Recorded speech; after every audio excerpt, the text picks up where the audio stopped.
What makes a man try to kill Bigfoot? Is it for fame, science, the joy of the hunt, or simply the thrill of breaking the law? Yeah, don't get it twisted. It is an actual law. Don't kill Bigfoot. The very real ordinance in Skamania County, Washington was established on April 1st, 1969 in the woods of the Pacific Northwest, where some say the elusive creature has lurked for thousands of years. Because the folks of Skamania truly believed that there was sufficient enough evidence that there was something in those woods. And whether you call it Bigfoot, Sasquatch, Yeti, or giant hairy ape, it's definitely got to be an endangered species, and therefore nobody should be allowed to kill it. Doing so is punishable by a fine up to $1,000 and a year in prison. And as this law has never been broken, it might just be the most effective piece of legislation in United States history. And though the ordinance was passed on April Fool's Day, it was not a joke. They did it because for some reason a lot of people really went out there and wanted to try and kill Bigfoot. And for the record, no one has ever even come close. Actually, there was that one time though. Want to hear about it? Well then click the link to our campfire below. You guys just saw that little clip that in the state of Washington, a lot of counties adopted the law that you are not allowed to hunt Bigfoot. And I don't even know why you would.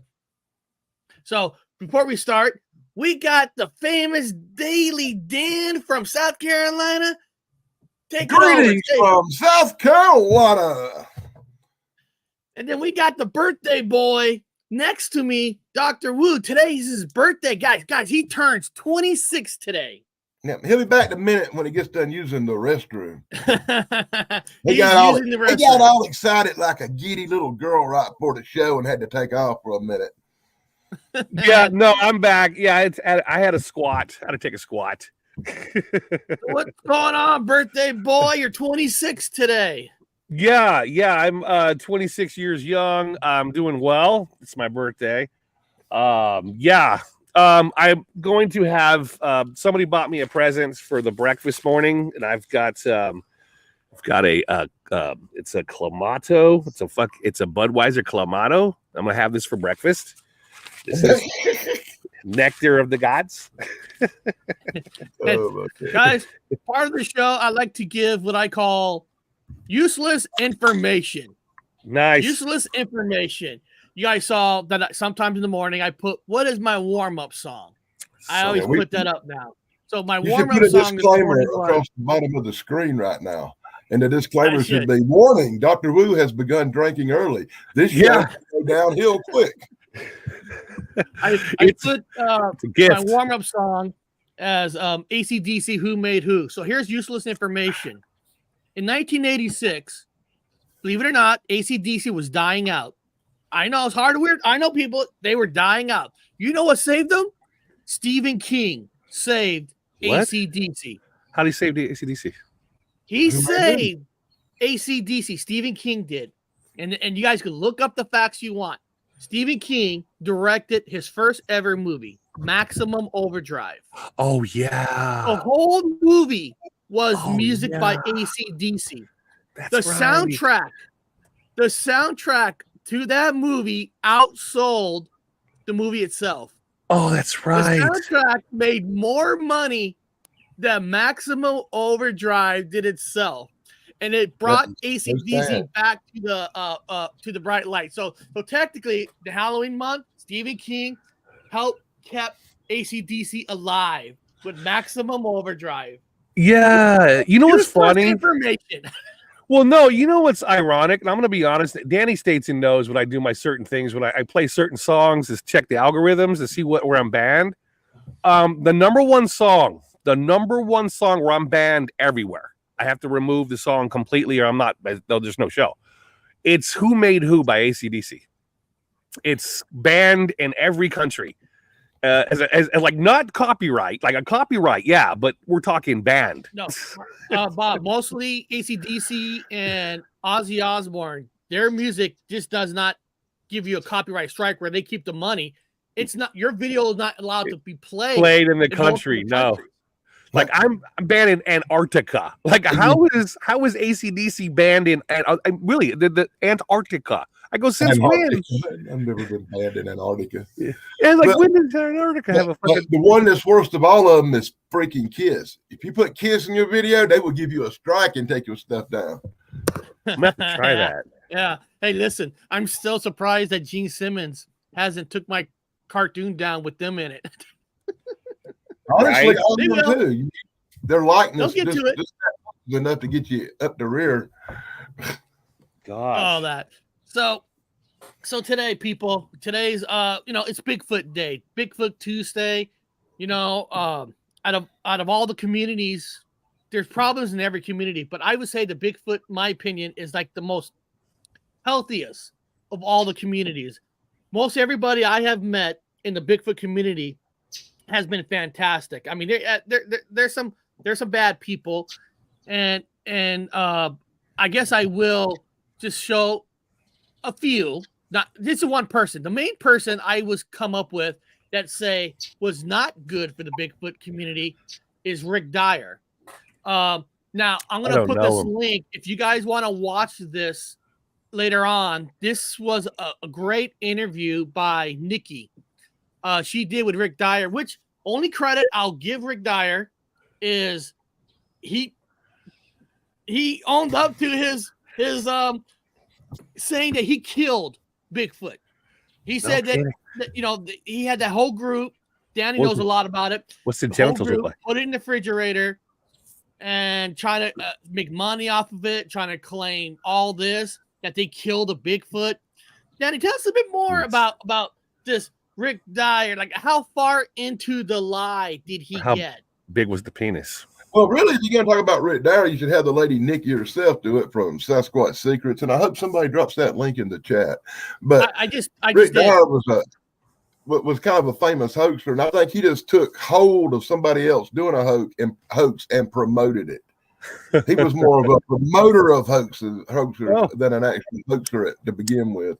Yes. But I'm pretty sure Nikki over at Sasquatch Secrets would not mind you showing anything from her channel. I do it once in a while myself. Well, She's I'll tell you what, actually said, "Go ahead." I'll just play. So I don't know what I'll just put it in the middle, and we'll just see a little bit of this interview with. Because I'm sure she would appreciate the promotion of her channel by showing a little bit of it. Yeah. Yeah, and the thing is about this interview, she wasn't afraid to ask any questions. She actually she ain't afraid to ask nobody nothing. Trust me.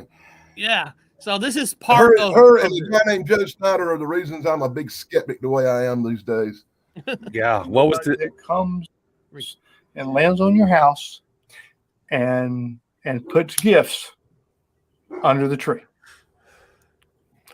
And there's no Santa. He got hired back. He got a settlement for that, and he got a settlement for his hand. And now he's fuck that part. Hold on. There's no Santa.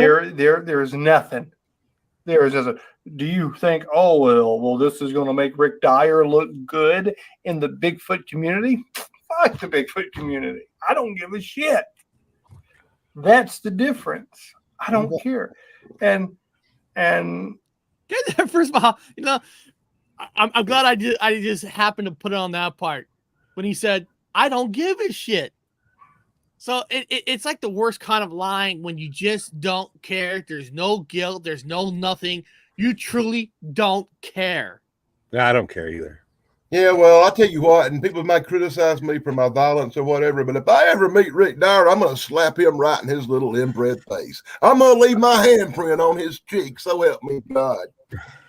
Who is it? Who is that guy? I don't know that guy. Bob, he's the guy that said they killed Bigfoot and they put him in the refrigerator.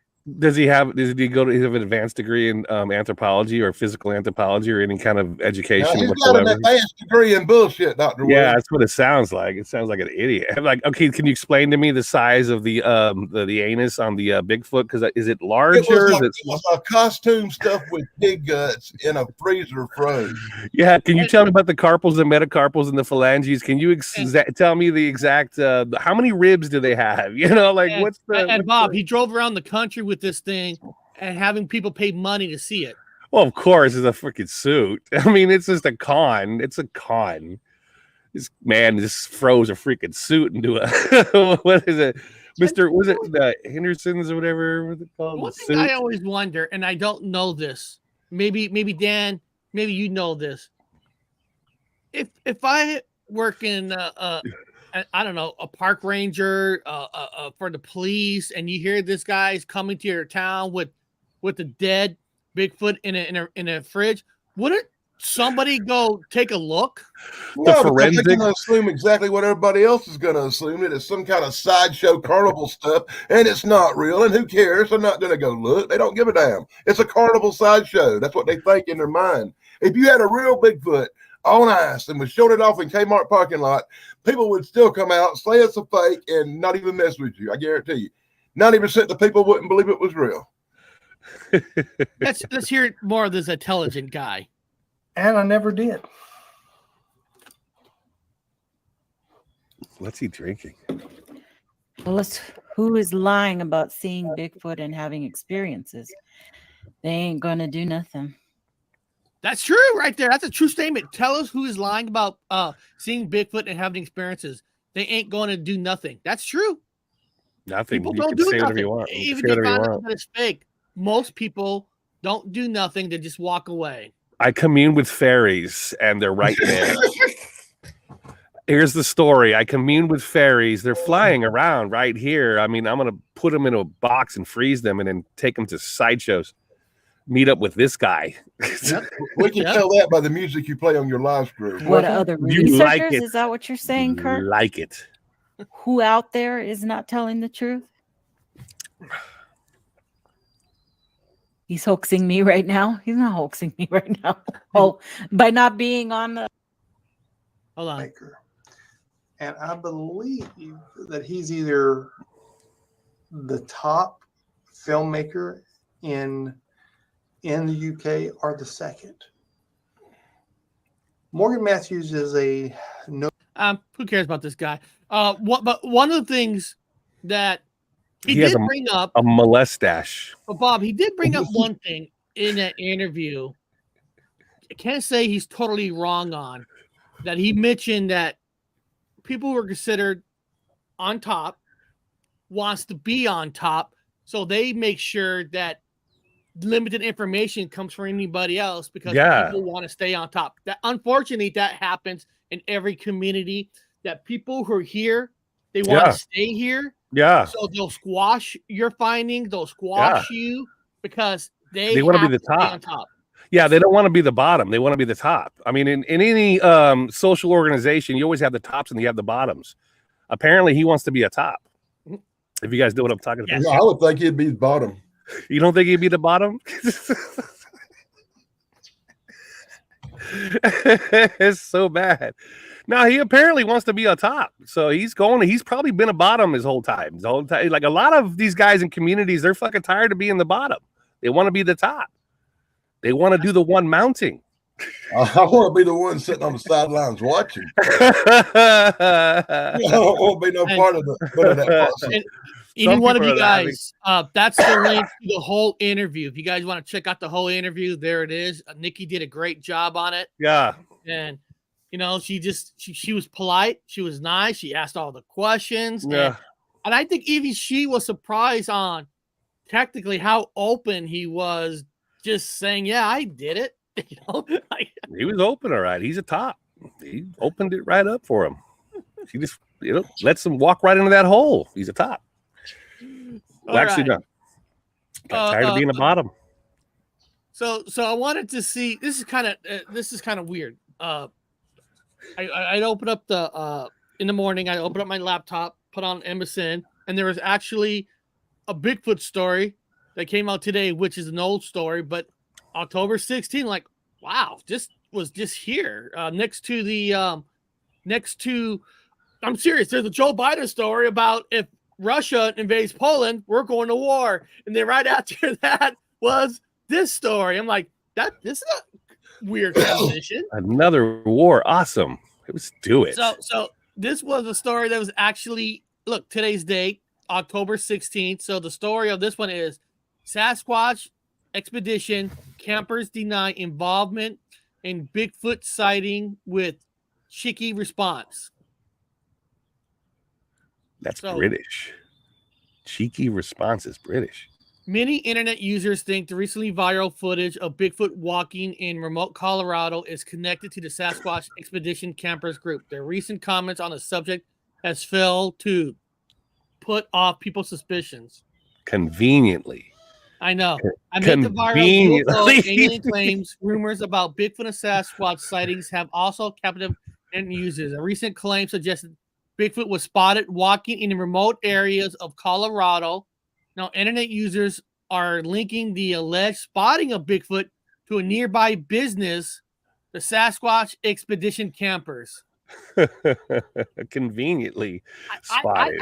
I actually don't. I don't mean to be derogatory, Eric. You know me, I'm a big Bigfoot guy. I love the Bigfoot stuff. But just let me point out that since they have made marijuana legal in Colorado and they have opened all these marijuana dispensaries, Bigfoot sightings have went up 75%. Just putting that out there.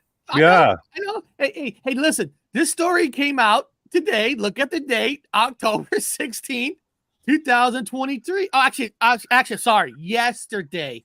Oh, Bob, and this article is from the UK because they wrote right there. UK. Yeah, I thought so. They said cheeky.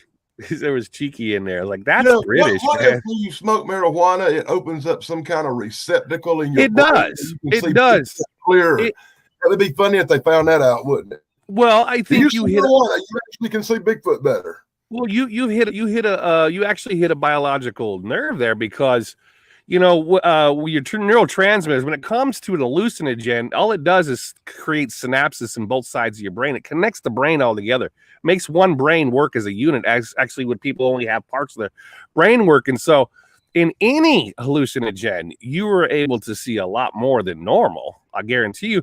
I've talked to a lot of people that they've seen UFOs. I myself have seen unidentified objects, but I'm a pot smoker. And so to debunk that right off the bat, I talked to other guys that seen them. They're like, have you ever experienced or ever had a bad trip with any kind of, like, yeah, absolutely I have. Like, okay, that is kind of ironic that all the people that have experimented with hallucinogens are the ones who see the Bigfoot or anything paranormal. I'm like, something to do with their brains. There's Donald Fuller on Danny. Interesting coloration, Danny. You smoke a lot of ganja. He does. Now you have no freaking idea. This is a picture of Sasquatch campers, I guess. I guess there's different photos of these guys. Oh, hold on a second. Apparently, business denies Bigfoot training sighting involvement, so they deny of them hoaxing any kind of a Bigfoot for their company. Nobody lies. Of course. That's one of the main reasons I keep a camera running, because I might be drunk or high and when it's going on, and I want to make sure I get it on film to make sure I'm really seeing what I thought I was seeing. That's smart. The other day I saw the goddamn Glimmer Man. Anybody ever see the Glimmer Man? I caught the Glimmer Man on camera, but I think I'm the only one who can see it. You probably were, unless I was standing next to you smoking your same joint. I'd be this thing. I've been seeing this thing. Dude, I've been seeing this weird thing around my area, and it's like, it looks like like when the vampire from Twilight stepped out into the light and started sparkling. It looks like a sparkling man. It looks like the Glimmer Man. It looks like somebody's beaming up on Star Trek when it walks around. And I've tried to get it on camera 3 or 4 times. But every time the picture on the camera don't come out to what I'm freaking seeing. It don't look right through the camera. A djinn, most likely a djinn. I don't know what it is. Is this that stupid? This is that stupid fake one that just came out. Yeah. Oh, that story's related to that one. Okay. Yeah, Bigfoot Michigan Rob's in the chat. What do you think about my Glimmer Man, Bob? What could that be? I think you're just opening up your receptors in your brain, and then you can see them. Oh, my receptors are wide open, Woo. I know they're wide open. Yeah, I know they're wide open. That's why, again, certain people that see UFOs, I'm like, nah, it's your receptors are wide open. Nobody else should see it. I've seen 100 UFOs. I know. I bet you have. But whether I can sit here and say any one of them was alien ships from another planet, no, I can't. All I can say is I saw some stuff in the air that would freak you out, but what it was, I don't know. I can't say that's an alien. I say it looked like a ship, a spaceship or something, or a weird light in the sky. I've actually saw some of it on video, Eric. You've seen them. Big orange lights in the sky making weird sounds. But what they are, I don't know. It could be a drone for all I know. I'm not going to say it's freaking aliens. And that's what I like about you, Danny. You're not saying that is actually from another planet. When I put the title on the video, that motherfucker will say UFO. But really, honestly, I'm not saying it's a UFO. Yes. I don't know what they are. Just like that glimmery looking thing, I don't know what it is. Like that thing that growls off in the woods sometimes or steals my trash. I don't know what that thing is. I can't catch it and prove what it is. Till then, I've got an open mind. Yeah. Something that's occupied in the same space that we live in. It's all it is, a different frequency. So it's just like, you see something in the same space with a different frequency, different vibration. Now, did you hear the helicopters? Earlier, right before we went on, a helicopter hovered over my house so hard it was making the lights in the house shake and the lights flicker. Wasn't it, Eric? Yeah, no, it was right flickering. Before we went on, right before we clicked on. Yeah. It was the lights were flickering and a helicopter was hovering over my darn house. It's now the Men in Black. We got the great Bigfoot Michigan Rob in the chat. Donald Fuller. We got a lot of awesome people, JoJo and all that. Now, everybody in the chat, I'm sure most of you have heard our Bigfoot encounter story through me. I'm sure. I don't know if all of you have or not. Anybody in the chat, most of you have heard that story, correct? I want to make sure. Have most of you heard that story of the Bigfoot encounter? Because what I want to do is I'm going to have Bob explain it in his point of view, because parts of that story was I haven't heard it yet. And Bob was walking with the team. And you haven't heard it. You were there, goof.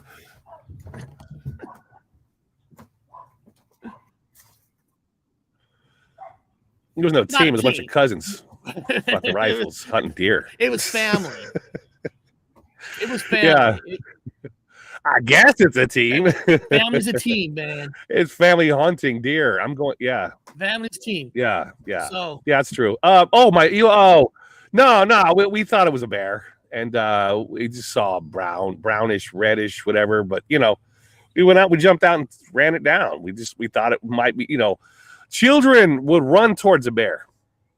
And that's what kids do with the rifles at deer hunting licenses. You run towards whatever that thing is. So we ran towards it. However, it was moving its ass away from us. It's moving fast. So we're like, that's not a bear. That's a big, broaded back, no neck having.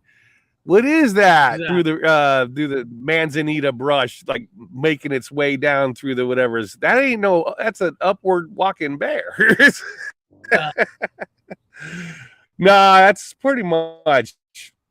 It's pretty much it. We all chased it down, and that was we weren't sure what it was. Like Eric was talking about, it was an upward walking bear, we assume, but it's moving pretty fast for an upward walking bear. it's taking pretty long strides through the brush and the buckbrush. So if you guys see here in the video that I put out trying to explain it. First of all, this picture right here is Poison Meadows. This is the area that we were in. Yeah. So this is the area of the Bigfoot sighting where we were at. Yeah, it's swampy. Yeah, that's what makes the meadows perfect for. That's why we camped there, because animals drink, they go there. Yeah, because it's water. Hold on. Swampy. Here, I'll just do this for a little bit.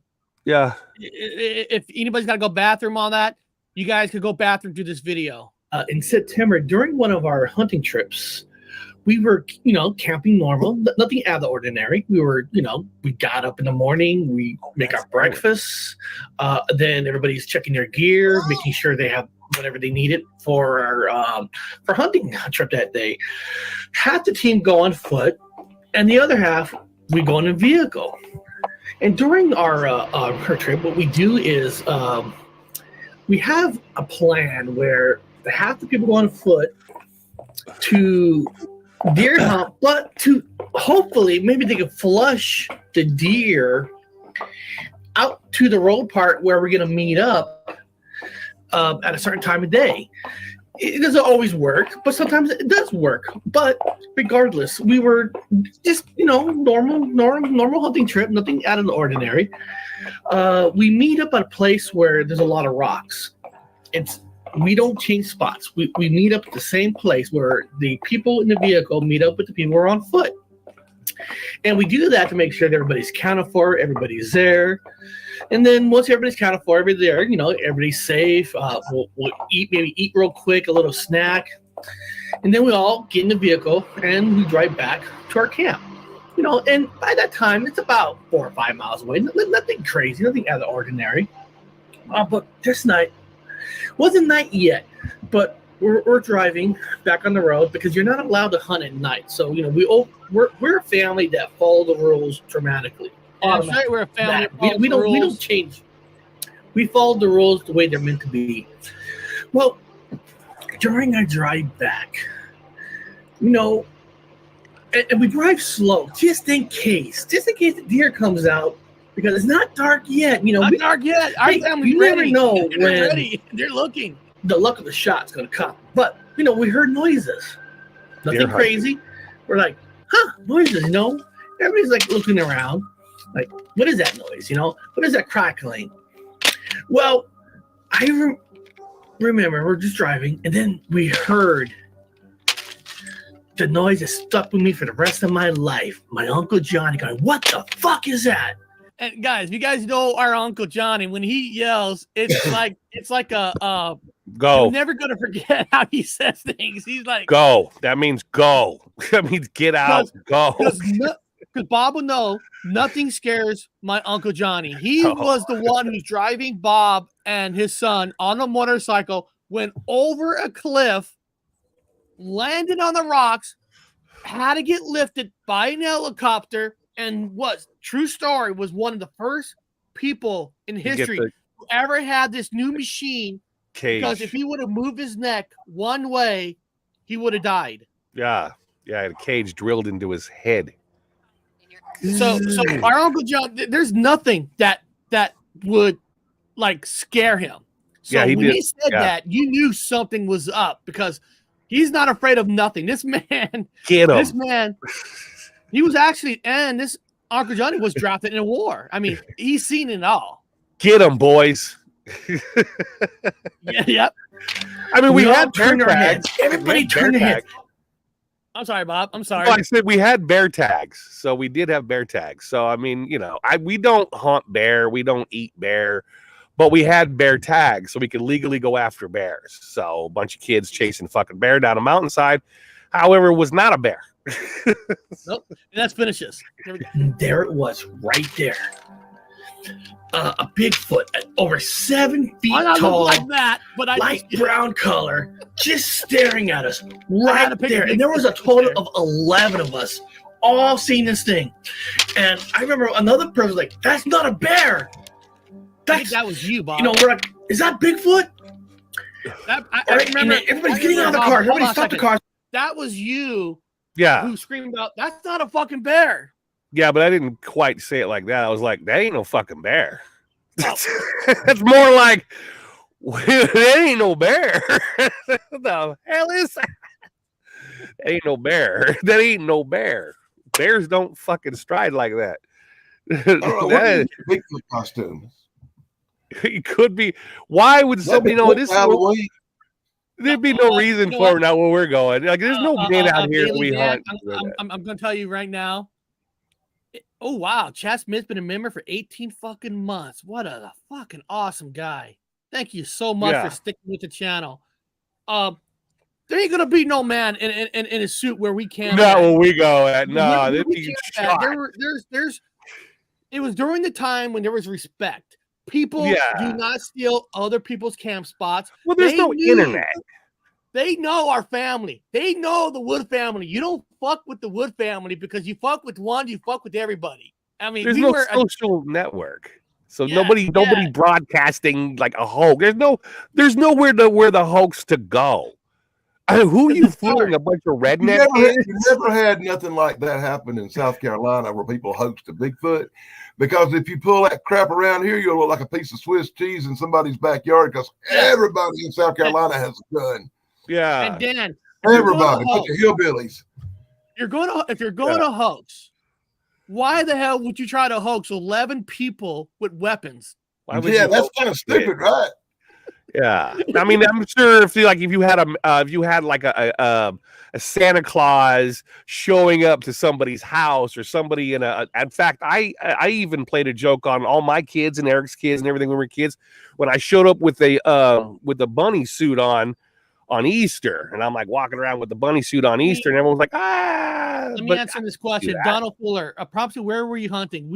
We're from Fresno, California. We go in the Sierra Mountains every year. We go to a place called A Zone. There's a D Zone. There's two different areas we camp at, but A Zone is where up in the Sierra Mountains where it's past. If you don't know, there's a town called Coarsegold. Then it's like off of where the town of Coarsegold is in the mountains. In the place we camp, it's called Poison Meadows, and it's California above Fresno County, by a town called Coarsegold, and out there. So that's where we were at. So here we go. Oh, let me go back to the video. Here we go. Oscar, it was 1984. Nobody had phones. Nobody had cameras and none of that kind of stuff. We all got out of the cars. And then the Bigfoot starts to take off, starts to walk off into the woods. All the young people grab their weapons, not to shoot, but, hey, you're going to play safe, right? They all got the weapons. We all got to shoot. We all start taking, we're start going down the woods, start following this thing fast as we can. And we're looking at it. It's going fast. It's going. And we're trying to get, we're trying to catch up.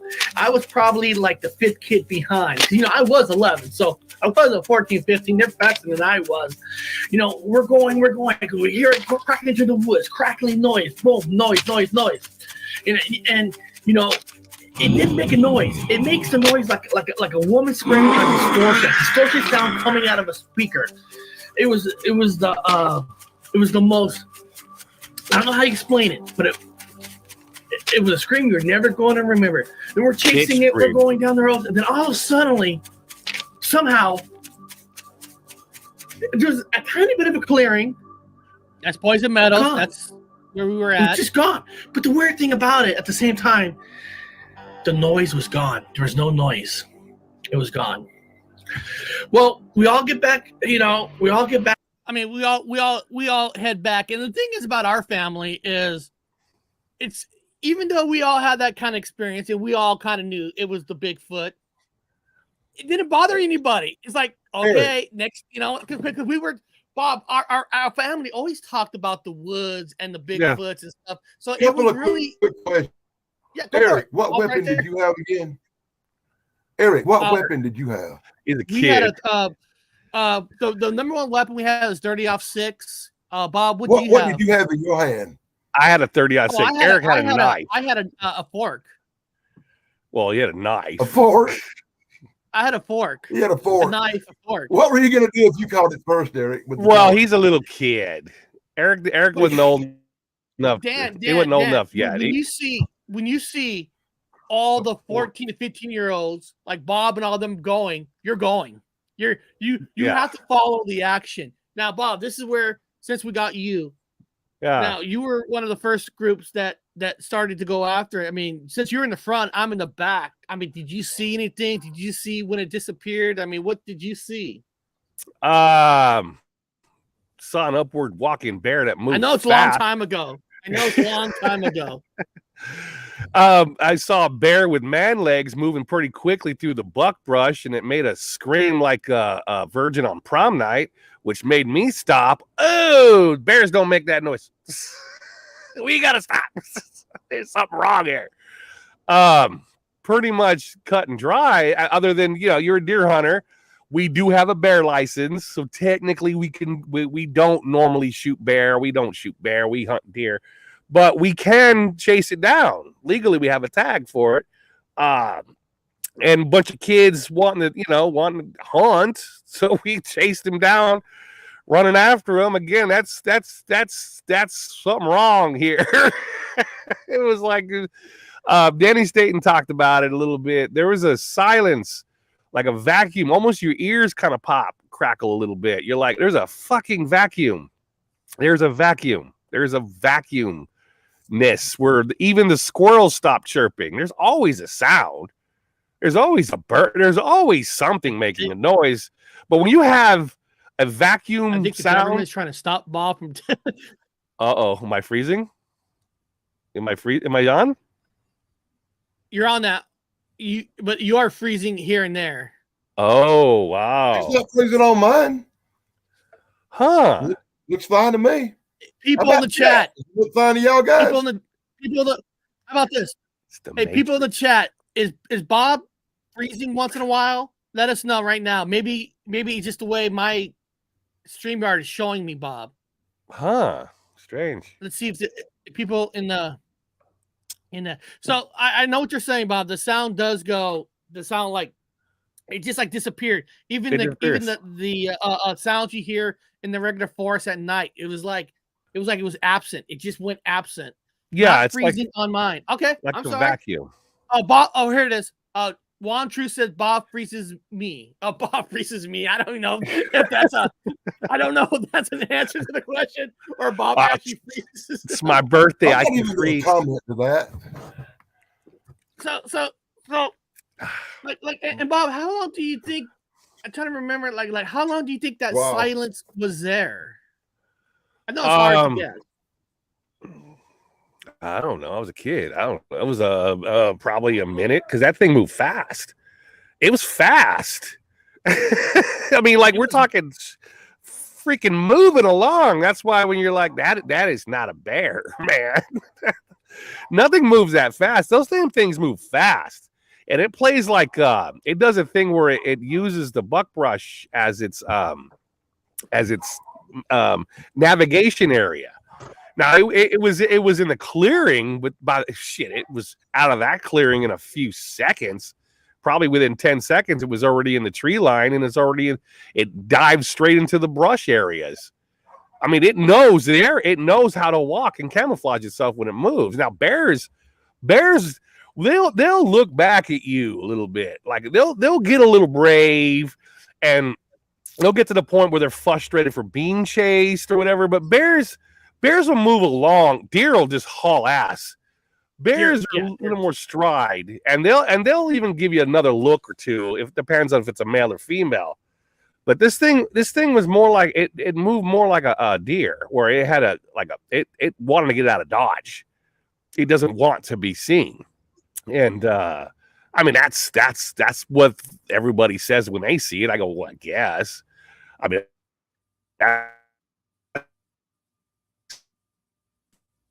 Damn. Right, brush. So did he froze up on you, Dan? Yeah, it's like hey. Yep. See, that's what I'm talking about. It's the first time I've seen it though. Hold on a second. Let me push you down, bring you back up. Hold on. And that looks very. Just leave it like that. I'll just. All right. Let's see. Okay. Yeah, you are breaking up here and there.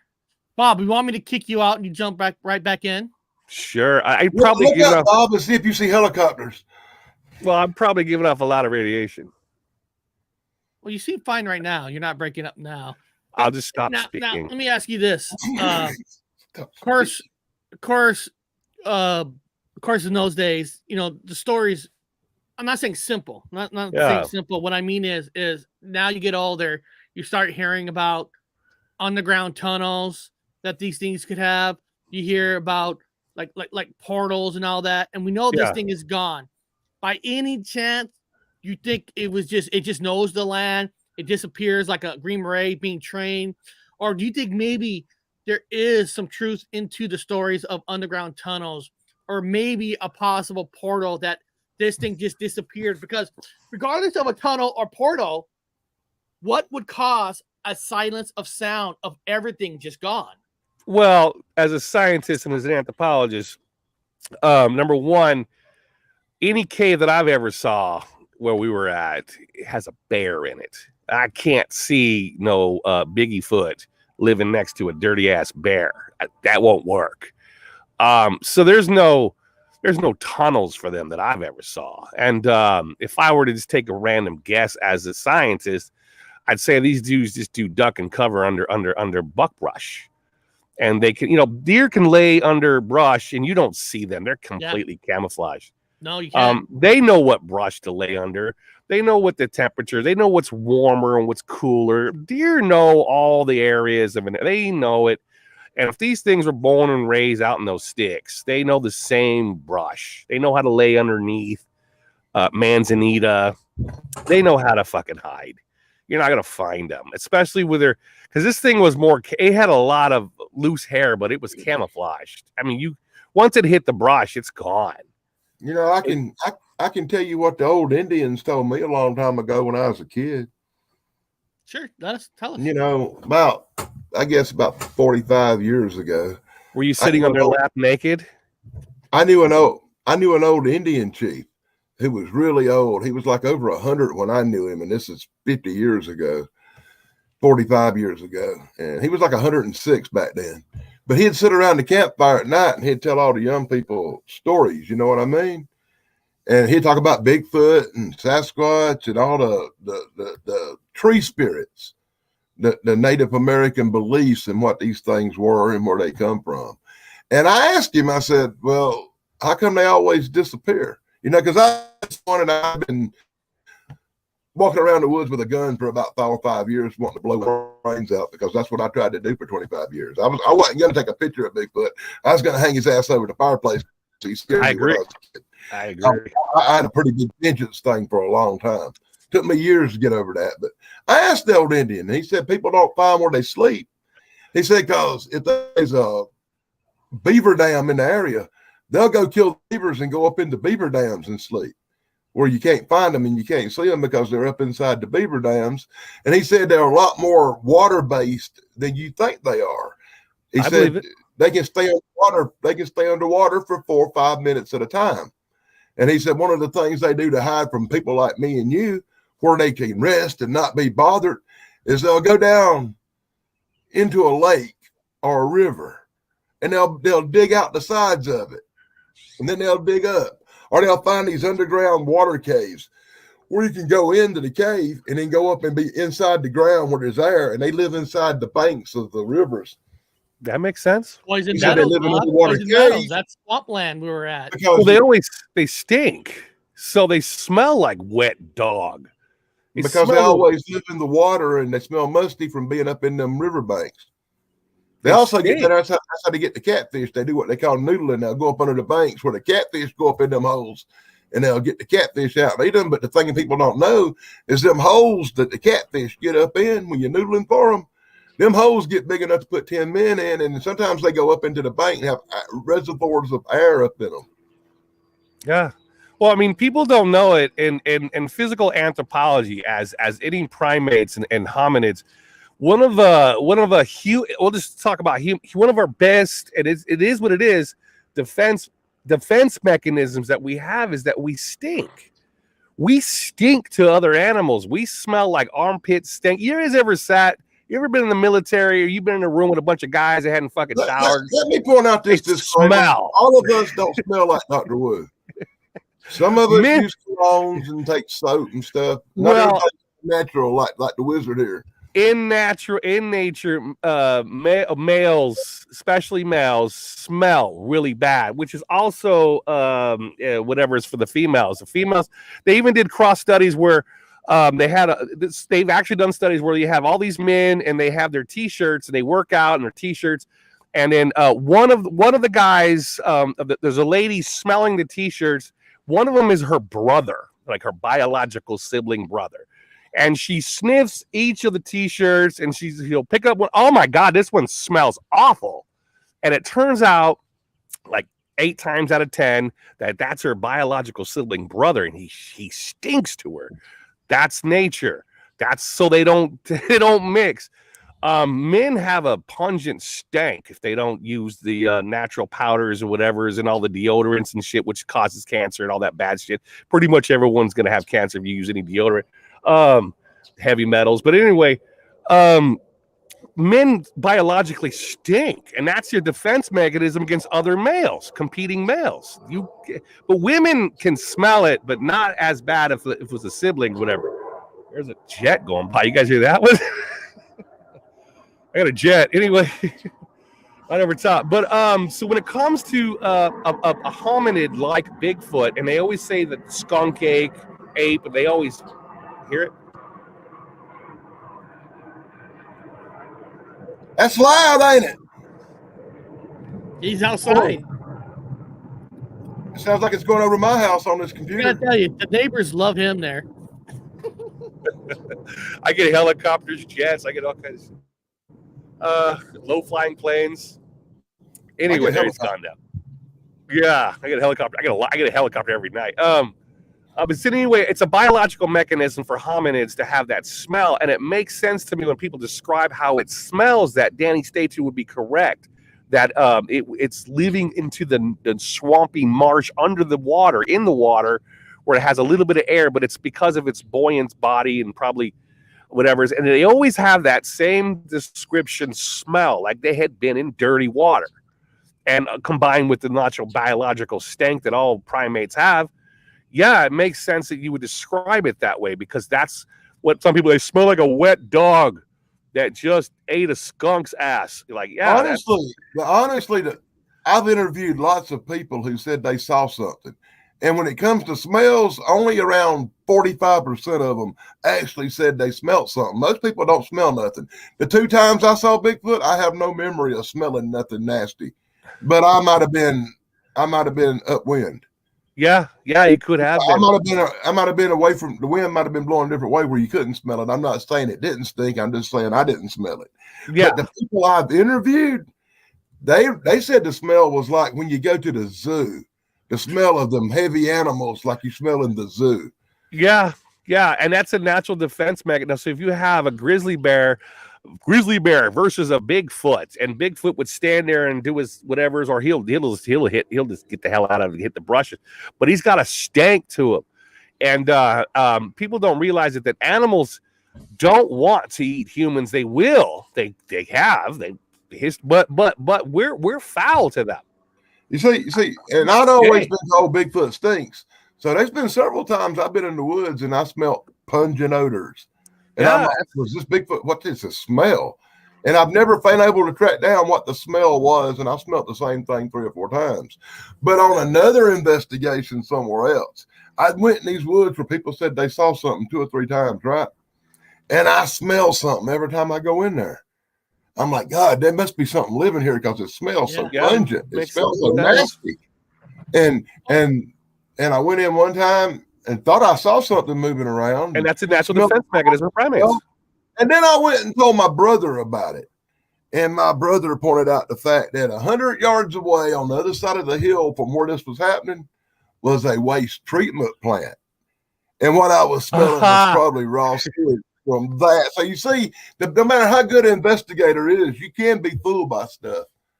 So in that area, but let me point out, the smells I'd smell somewhere else were nowhere near like the smell of the sewage plant. But then our good friend Nona Boss, she actually never smelt anything, and she's even in Florida, where the famous skunk aches are. That's supposed to have smell. You know, if it's named skunk ape, you kind of expect a skunk ape to actually smell, really bad. Well, let me ask you this, Bob. Let me ask your opinion on this. Now, of course, like this, these are all theories. We don't know fact for fact. Now, we always camp at the same spot every single year. So kind of rotate a little bit, though. It's not that we were at the right time, right place. We go to the exact same spots every time. That's how everybody's safe. Everybody's counted for because we know the area.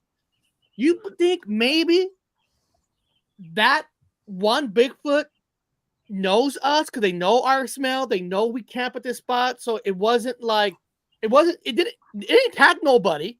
It ran. It could have, but it didn't. You think because he kind of knows us, it was just like his way to saying, I know you exist, and now you know I exist. Who is a hominid, so he would, if he remembers smells, which would imagine they would. And we're there every year. If we're there every year growing up as little kids, they would smell us. They would know our smells. They would have a massive sense of smell. Obviously, when you look at depictions, if you ever see a face of a Sasquatch, they have much larger nasal cavities. That would mean kind of like the Neanderthal. They would have a much larger bridge. No, they have that. and they also have a large. They would bring in more smells. They'd be able to smell. Another thing that people don't understand is like for the Neanderthal, if you ever notice that they have a large ridge, and like certain primates will have a large ridge, over their eyes, whatever. It's a large. That's a sign of age. An older Neanderthal got, the bigger and thicker the ridge got. So you're also talking about possibly something that has a different. They don't have the poisons that we have in our system. So they have. I joked about it before. They have different end caps on their DNA. They probably live much longer, and the longer you live, the more defining features you'll have, and taller you get. So I'm assuming that these, and I've seen bones before, and I'm like, wow, they must have lived for a long time. I've had a show with your friend about seeing the bones. I go, now this is, if you look at the growth of the rings on the bones, I'm like, no, this is a very old. So I would imagine the bigger the Bigfoot, the older they are. It could be up to 800 years old. So I agree with that, Doctor. I really do. Yeah. I think their lifespans are a lot longer than ours. Oh, much longer. I think if somebody saw Bigfoot tomorrow in the woods of Washington, it could be the same one that Patterson and Gimlin filmed back in the day. Because I think they live hundreds of years. Yeah. Two ways to explain so many sightings over time with a small population is long lifespan. And over 800 years, you can learn a lot. You know the layout of the land. You can get out of Dodge fast. You know everything. You've 800 years. And that's my point. I said you train Green Berets, you train Rangers, Navy SEALs to learn how to hide. These things, they've been learning all their life for hundreds of years. Yeah. I mean, they could be what they sell, the alleged giants. They talk about the giants. Well, the Sasquatch could be the giant. They could, if you get a human, primates, and live 800 years, 1,000 years, you're going to be big. And you're going to be thick-boned, and you're going to have probably more hair than a normal human. You've got 800 or 900 or 1,000 years of live out in the woods. You got to have thicker hair. You live in the woods. Yeah. For the cold weathers and stuff. There is evidence, and I've seen the actual evidence for these larger hominids. I just generally use hominid. So there would be old. And I've looked at I go, these are old. Like very, very old. I was going to ask you that on this show, that when you were at the Smithsonian, was there any ever type of conversation about some of these large bones that you've seen that could be possibility of the Bigfoot clan? Absolutely not. No, because I'm assigned to go up there and do certain things with the indigenous boxes. Now I have a tendency to wander. So I looked at the other one. You weren't supposed to be in there. Well, I was supposed to be in the space, absolutely, but I was assigned. He was sneaking around looking for a place to smoke. Yeah, I was the old. I'm from the '80s, man. We used to do panty raids when it was legal. So I looked through all the drawers. Let's see what we got in here. This is back when you could get wild and do. Anyway, I looked at everything. So on my own I had access to the space, so I could look at everything. So I'm looking at everything. There's no way in hell I'm going to walk down and ask one of the docs, like, hey, man, I was looking at the other cases. What? You can't be looking at I know, but people in chat might not know this. In a week, you're actually going back to do Bigfoot investigation with Bear Grease, part of the clan that actually... Bear Grease, I'm not going to tell you guys who he is, what his name is, but Bear Grease was part of our team. Yeah. Not team, family team that saw the Bigfoot. So let me ask you this. Because of all the fires that has happened up there. Oh, yeah. What's it like now in the exact same area where we saw the encounter? It's a little bit better. Still looks like black dead trees sticking out of, but there's a lot more undergrowth now. Deer love it. So the earth is mending itself. It needed to have a fire. It was bad anyway. So now there's a lot, but you can see a lot more areas. Now it's more bush. It looks like when I was in Australia, it's kind of an Australia look now with the dead trees and a lot more brush, though. A lot more thick brush. So you can get a buck on the run. Do you think better now, because the fires did happen, that you're going to have a harder time even with the investigation because they might have pushed them away? They could have pushed in different directions. They could have pushed all over the place, man. We're still trying to get the deer to come back. Hell, there's bears. A lot of wild animals have to come back and adapt to the new environment. I want to look for a pile of bones while you out there because there's a good chance Bigfoot got his ass barbecued. Well, looking, We're going to be looking. I'm out there having a great time wandering all through the brush with all the dead trees and stuff. We're looking, for anything and everything. For some reason, they don't seem to leave their remains behind, which is weird. But if you're 800 years old, you would have adapted a custom or a tradition to maybe remove the bones, and maybe they break them up. Maybe they. That's what I've always thought. I thought they at least went through the trouble of getting rid of their own dead. Well, they'd be old. Maybe true. But honestly, when's the last time you see bear bones in the woods and deer bones when there's the Indians, the Paiute Indians. Go for it. There's this group of Indians called the Paiute Indians who faced these giants out in Arizona, and they said you never did find no bodies of the dead giants because they was cannibals and would eat their own. Probably ate their own. There is cannibalism in Neanderthals. There's cannibalism and all. Yeah. UFOs pick up the bones eventually. Wow. I don't know the only about one that. that can talk. Maybe. Another theory is, and this is only a theory, guys, and we've discussed this before. If you have, and I can tell you 100%, these are interdimensionals. They're not freaking from anywhere else. That means they live in the same space.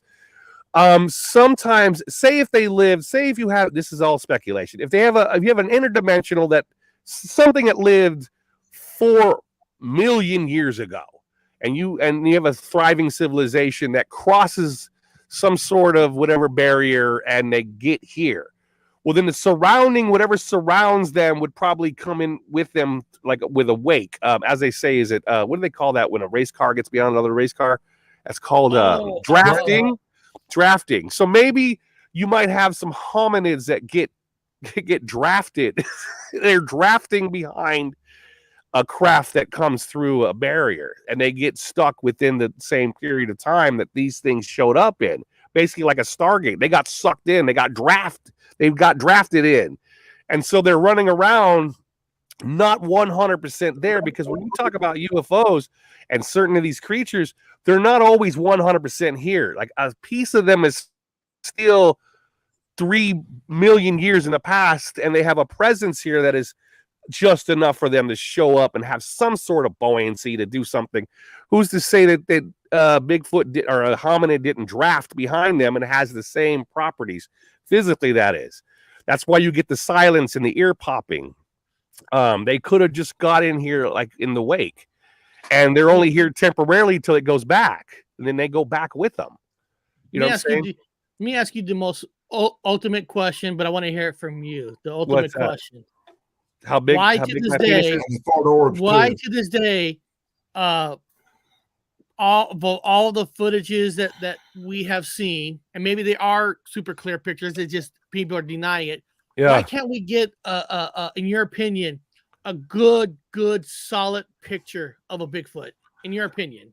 Well, there's two reasons. There's multiple different reasons. Now, if I want to be a scientist, and Harley was always in the sidebar. Harley knows what I'm talking about when I say this up in Canada, that bears are actually just one color. And people say, no, they're not. There's black bears, there's brown bears, there's the red bear. Bears are all technically one color. There's their fur. They have an undercoat that is the same color. The outer coat is a camouflage. And bears adapt to their environment no matter where they're at because they have a natural body camouflage. The polar bears are white, and so are grizzly bears technically, but they have a certain coating. They're able to camouflage. So if you have a hominid that has adapted that same kind of environmental factor in their fur, then they basically invisible. They can adapt to the colors within the areas they're out. Their topography, they can adapt to the colors. Their body stimuli reacts to the whatever is just like a bear does. Because if bears can do it, why can't a hominid do it? It's been 800 years old. A Bigfoot is older, longer than a bear. They would be able to adapt easier to the environment. Yeah, than a bear can with the environment. Yeah. If a bear can do it, helicopter's got him. Yep, I think the helicopter got him. Let me put him down here. Put him back up. Did that work? You totally froze up, Dan. He's still frozen. Yeah, helicopter. He's just been he's still alive. Can you hear us, Dan? I think he got probed. Yeah, I can. Y'all were fine to me, but I can see stuff going on the phone. How is your anus right now? Do you feel like you've had anything inserted at all? Like not since I was a teenager. Okay, well, yeah, that's college experimentation. Now, Monster Radio wrote, Bob, polar bears aren't white, though. Their skin is actually black. The fur reflects the sunlight. That's why they appear white. Well, there you go. It's the same thing. Same thing. Yeah. Well, yeah, you would have a nice. Okay. Yeah. Okay. Say. It's the same thing. Yeah. Same thing. So, maybe a hominid is adapted to the same kind of, adaptation over a long time. If they were in fact from this time, and they weren't, as they say, drafted in. With all that, and they could probably smell you, I would guess, miles away, like an animal would. Larger cavities. If I was a Bigfoot and I smell people, I mean, why would I want to hang out with them and go out in front and say, take pictures? We stink to them. We stink to them as much as they stink to us. Animals smell us. That's why they always talk about when you're deer hunting. Danny, you could back me up on this one. Don't stand with the breeze behind you as you're staring at your prey. They can smell you, man. We just can't smell each other, maybe, but they could smell you. Same thing with a hominid that's old. It could smell you coming from a mile away, probably. I live in South Carolina. I live in South Carolina, so you go around spraying yourself with deer piss so they don't smell you. There you go. Here's a interesting Monster Radio wrote, as for the body odor, remember there's chemical signal. Primates have it, especially gorillas. It's a defense mechanism. Defense mechanism, yeah. Correct. Yeah, that's what I say. Yeah. Yeah, it's a natural defense mechanism. They stink. Humans stink. Primates smell. It's a defense mechanism. I don't really think the smell that a gorilla produces is a defense mechanism as much as it's something to do with mating. Oh, yeah, absolutely with mating. Correct. It's all in one. It's all one big package deal. Yeah. Yeah, it's just with mating, absolutely mating. That way, if that gorilla comes across, is what they call it. Yeah, so if that gorilla comes across his sister, they don't have birth certificates. They don't know that mom just had this. This is his sister biologically. They would have to be able to smell each other. Oh no, you're related. Yeah. Now, there is one more final. Kentucky can't do that. There is one more final question. It's on everybody's mind. So, Bob, everybody knows that when you go to the Bigfoot hunt in a week or so, and if you're able to get next to a Bigfoot, what everybody wants to know, what brand of beer are you going to hand over to the Bigfoot? I don't know. I might give him whiskey. I'm thinking about it. Well, what brand of whiskey are you planning to give the Bigfoot? Oh, Crown Royal. Crown Royal? Yeah. Canadian whiskey? Yeah. Well, yeah. Well, Crown Royal is what all the cousins mostly have. I'm a tequila guy because I was raised down with the Latinos. So everyone knows I love tequila, Jose Cuervo. However, Crown Royal would be my second choice for white people's whiskey. So I would hand over Crown Royal to him. Here you go, buddy. Drink this. Can you imagine that picture? I think Crown Royal will put you in a commercial with. It's a good way to handing over Crown Royal to Bigfoot. Here you go, man. Have a shot at it. We go. What do we got coming up now, Dr. Wu? Today's your birthday. You're 26 today. Yes. What are you planning? Are you doing a birthday show tonight? Are you? Yeah, I'll do a birthday show tonight. Again, I won't say names. However, one of my fans in the sidebar knows it was my birthday and sent me over a message saying, take your PayPal because I've just gave you a little bit of show money for your show goods. I'm like, oh, accept. So I'll be doing a show tonight. It's sponsored. If people don't know that if you like give a gift, you want that person to buy something, it has to be PayPal because that's the thing that you can cash. When you donate money to YouTube, you don't get that once a month, and it has to be over 100. So just letting people know, PayPal is the best way if you want that person to have money faster. So that was very cool, that person to give you money for birthday beer. That is awesome. And look, he's frozen. Oh, was he frozen? Happy birthday, Dr. Wu. While you think it over for a long period of time. Is he frozen? Yeah. He's frozen. He's looking straight up and he's frozen. God damn, he looks like he's just been abducted. Look at him. I hope he goes back with his anus sore. Wow. So, Danny, what do you got coming up? I'm going to do a show tonight about midnight where I'm going to show some really cool old in search of episodes about the paranormal, probably ghosts in Amityville and stuff like that. Oh, that's awesome. That's the big plan for the day. Maybe read a comic book later. And I love the other day you were showing stuff that had to deal a lot with Washington. That was very cool. And it was the Washington Bigfoot. That was on 13 o'clock live on Saturday night. I don't know what exactly I'm going to do this Saturday night. Got a couple ideas, but with Halloween coming up, I was thinking maybe I should try to throw a horror movie in somewhere. And I just don't want to get the big strike. No, I hear you. And I'll be back Thursday on a Paranormal Thursday. Probably go over some true story type of movies, horror movies and stuff, because Halloween's coming. And I want to give a shout out to my friend Bigfoot Michigan Rob and tell everybody to be sure to check out his book, True Cryptid Encounters, Book 1. You want to get this and read it before the sequel comes out. And that's the beautiful thing about our community. We got great people in the community that writes books, like Amber's Paraworld. She also has a book called The Dead in Me you get on Amazon. So you got Amber's Paraworld. You got Bigfoot Michigan and Rob, and that's the best way to support people because you get a book out of it. You support them. And you get to read stuff that they've learned and studied themselves. Oh, anybody wants me to wear their shirts on the live stream, just send me a shirt and I'll wear it on a live stream. Like my friend Pat McCormick at the Golden Ranger TV here on YouTube, who sent me this wonderful shirt. And since everybody's breaking up, we're gonna end this show now. I want to thank every single one of you for being here today. Please support the channel by subscribing to it, sharing it out. Let people know that we're just good old, normal, regular people that just love to talk about our stories and share. And Dr. Wu is back. We're broken. Did you just? We're being cut off. Is your anus sore?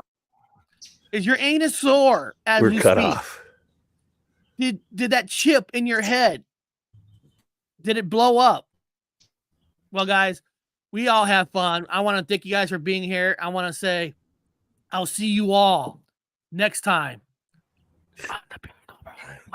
Bigfoot, where did this story originate and why have there been so many reports around the globe? The legends of Bigfoot go back beyond recorded history and cover every corner of the world. In North America, and particularly the Northwest, you can hear tales of 7-foot-tall, hairy men stalking the woods, occasionally scaring campers, lumberjacks, hikers, and the like. A piercing growl echoing through the forest that even the best trained outdoorsmen are afraid to pursue. Bigfoot is known by many titles with many different cultures, although the name Bigfoot is generally attributed to the western region of North America. The common name Sasquatch comes from the Salish Sasquatch, while the Algonquin of the north-central region of the continent refer to a Wetiko or Wendigo. The Yeti, formerly known as the Abominable Snowman, is said to live in the forest below the Himalaya mountains snowline, though its tracks are occasionally found in snow.